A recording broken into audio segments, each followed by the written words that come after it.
Hello, everybody, and welcome back to a special episode of FCOD Gaming.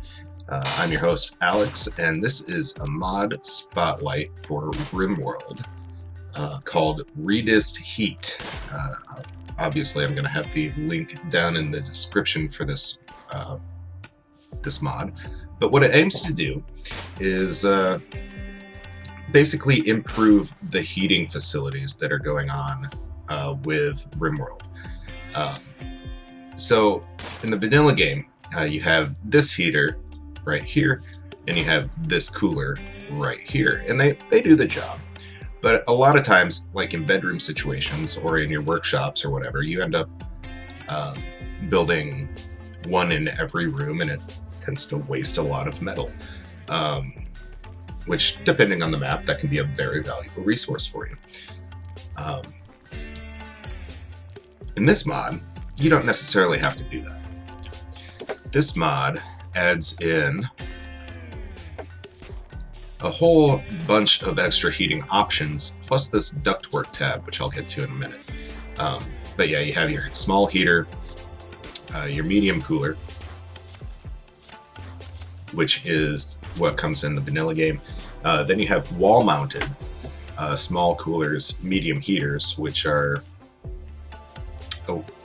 It's kind of confusing because the heater on the wall is medium, the cooler on the wall is small, but whatever. And then you have industrial heater, your industrial cooler, exhaust port, which pairs up with the industrial cooler, a vent, and then an active vent. Now all of these are unlocked from the start, except for the industrial cooler, heater, and exhaust port. And what you can do with those is something like this setup that I have in the bedrooms. I have two medium heaters on the walls, one here and one here, and then I have active vents pushing the air all around. So even though these four rooms don't have any heat, they're at least up to, well, 56 degrees, depending on the room, depending on how recent it's been since somebody's gone through the door. These two are obviously at 70 degrees. Now that's all well and good, but it's not the best answer for it, because, I mean, obviously these are a little bit cooler. It's probably enough to keep the colonists from actually complaining, but if you're fully, you know, trying to go for immersion in this game or whatever, you might want all the rooms to be the same. That's where the ductwork comes in. Now, the ductwork is just basically a way of moving temperature from one room to another without necessarily having them connected by vents. So this room that I've set up has an industrial heater, which is going right now, an industrial cooler, and a exhaust port for the cooler. You will notice that I have the heat pumped up to about 136 degrees. That's because, for whatever reason, the exhaust ports that are pulling from the room tend to cool off. I don't know if that's because they're touching like an outside wall and they cool off faster. It didn't seem, when I was messing around with this, it didn't seem to make a difference if they were inside of a wall or just on the ground like they are here. But anyway, I have a few intakes pulling air into the lower system. You can have two systems on each tile. But this lower system is connected to these two workshops in our research area.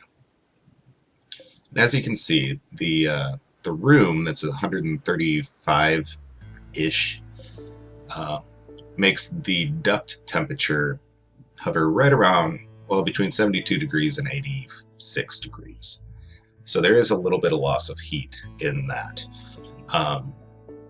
But as you can see, this intake is set at 80 degrees, and for whatever reason it doesn't keep up quite well enough, but it's keeping the room 70 degrees, and there's no heater in this room at all. This is set at 70 degrees and it's not keeping up. As you can see, target temperature 70 degrees. It's not really keeping up, but it's keeping it about 60 degrees, which is a lot better than 40, 45 in the old system. And the same with the research. I don't have that bumped up at all. So you can have heating go through this. You can have cooling go through this. I think this is more designed for like a freezer setup. You also have, let's see if I can demonstrate it, a duct cooler here, which, let me just place that on the ground. These are designed to be outdoors. And basically it's the same as like a central air unit, if you're familiar with how those work. Basically the compression of Freon and everything happens outside, so you don't have to worry about the heat going anywhere. Let's go ahead and put this into the lower duct and waste all of our electricity trying to heat and cool the same thing. Phone's going off. Awfully professional. Anyway, probably should have had this built beforehand. Oh, whatever. Pigs join. Oh, man. Alright, so this is connected to the lower channel. And it's trying to get everything down to 70 degrees, although I have a feeling it's going to lose the battle with the industrial heater. So there's that. But the idea is, instead of having this industrial cooler, you have a bunch of these outside pushing cool air into your different rooms when it's summer, just like in real life.